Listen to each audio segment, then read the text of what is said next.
Hello, friends. We are about to read chapter 4 of Bunnicula, which is called A Cat Prepares. And Lucy.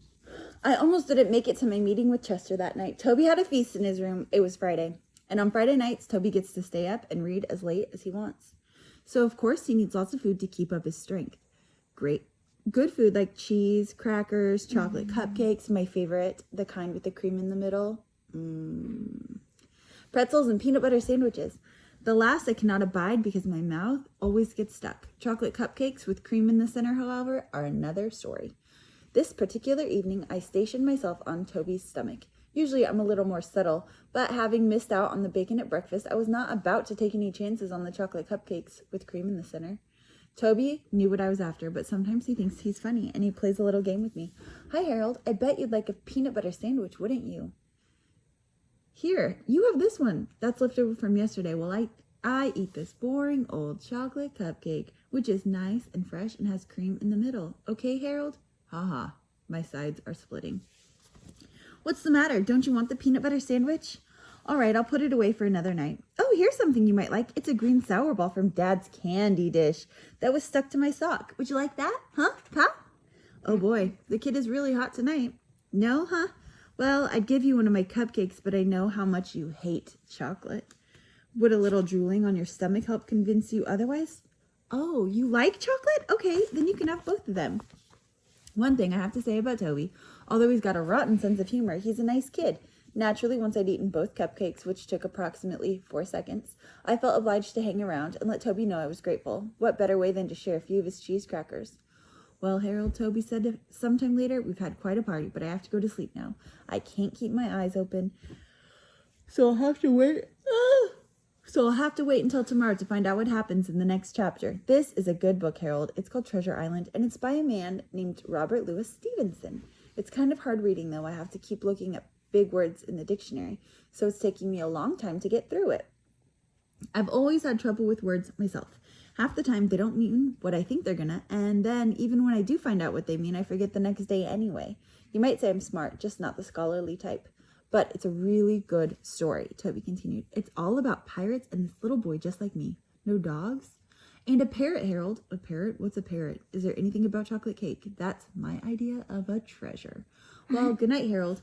If you're going to sleep here, you'll have to get off my stomach because it's a little full right now. Good night, Toby. I curled up at the foot of his bed, but I couldn't sleep trying to figure out what a parrot was.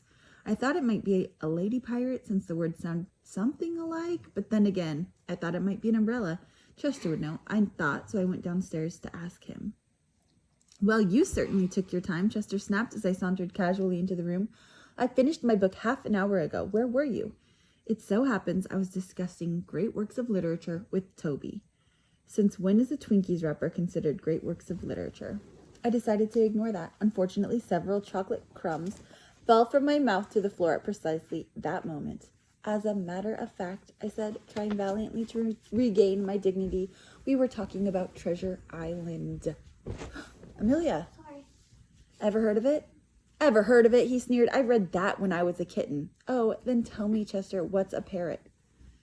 Chester looked at me scornfully. A parrot, he said, is a tropical zygodactyl bird, order Ctesiformes, that has a stout, curved, hooked bill, is often crested, brightly variegated, and an excellent mimic. In other words, Harold, a parrot is a little bird with a big mouth. Oh, I said after a moment. I thought maybe it was an umbrella. Did you get so busy discussing parrots with Toby that you forgot you were going to meet me here? This is important, Harold. I still wasn't sure what a parrot was, but I decided this was not the time to pursue it. Come over here, Chester commanded, indicating his chair, and let me show you this book. I looked at the chair. Chester was already sitting in it with a very large book open in front of him. I don't think there's going to be room for both of us, Chester said.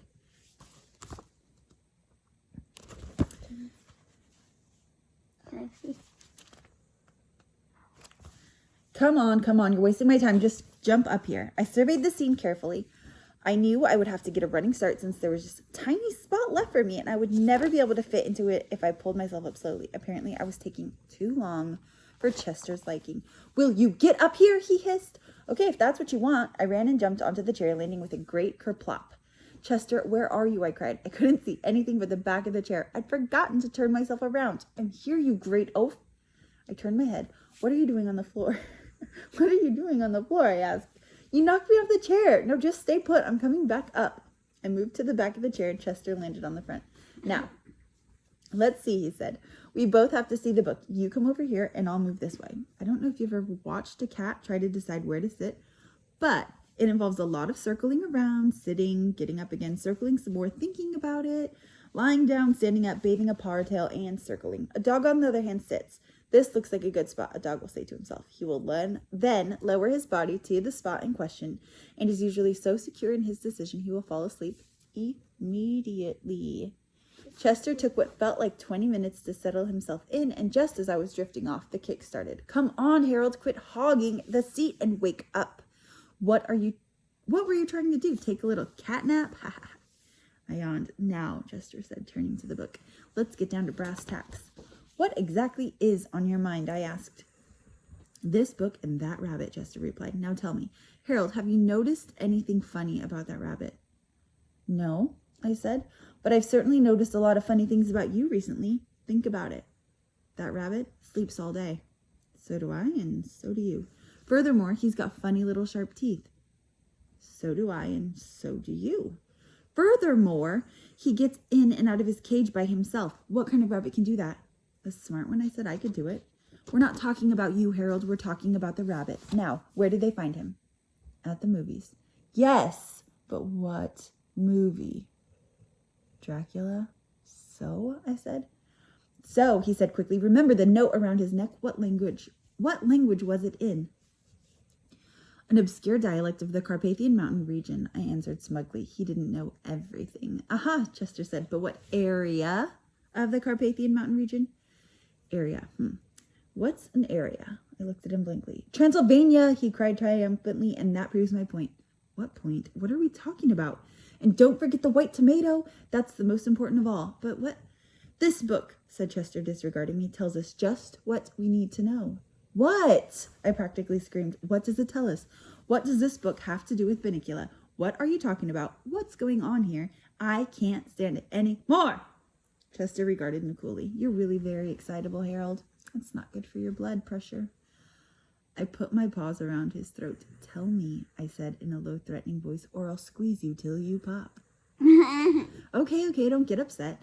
Now, this book tells you everything you've always wanted to know about vampires, but were afraid to ask. Personally, I've never wanted to know anything about vampires, but at that moment, I was afraid to tell that to Chester. I still don't understand what vampires have to do with our little furry friend. 1, Chester said, vampires do not sleep at night. They only sleep during the day. The same holds true for this rabbit. 2, vampires can get in and out of locked rooms. Bunnicula gets in and out of his locked cage. This was beginning to interest me. Didn't you say something about the refrigerator? That's right. He got the refrigerator open all by himself. 3, vampires have long, pointed teeth. They're called fangs. Well, don't we have fangs? No, we have canines. That's different. What's different about it? Fangs are more pointed and vampires use fangs to bite people in the neck. Ugh, who wants to do that? Yeah. Vampires would, that's who. Wait a minute, I saw Mrs. Monroe bite Mr. Monroe on the neck once. Does that mean she's a vampire? Boy, you are dumb. She's not a vampire, she's a lawyer. She bites necks. I don't think that's quite the same thing. Now, Bunnicula does not bite people on the neck, at least not so far, but he does bite vegetables. On the neck, I asked. Vegetables don't have necks, Harold. Vegetables are like that. It's like dogs. Dogs don't have brains. Dogs are like that. Oh yeah, I said. Of course he bites vegetables. All rabbits bite vegetables. He bites them, Harold, but he does not eat them. The tomato was all white. What does that mean? It means that he paints vegetables, I ventured. It means that he bites vegetables to make a hole in them, and then he sucks out all the juice. But what about the lettuce and the carrots that Toby had been feeding him in his cage? What indeed, Chester said. Look at this. Whereupon he stuck his paw under the chair cushion and brought out with a flourish an assortment of strange white objects. Some of them looked like unironed handkerchiefs, and the others didn't look like anything I'd ever seen before. What are they? I asked. Chester smiled. Lettuce and carrots, he said. White lettuce and carrots. I found them hidden behind his cage. I was aghast. What does all this mean? Could Chester be right? Was this harmless-looking little fluff ball really a vampire? Just then, Chester let out a yelp.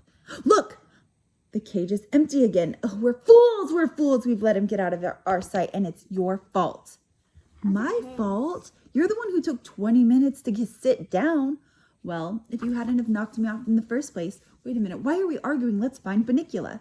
Just then, we heard a click in the kitchen. Refrigerator, I whispered. Chester nodded. We jumped down and moved cautiously to the kitchen door. Shh. Chester warned unnecessarily as we crept along. Don't make any noise. We don't want him to hear us coming.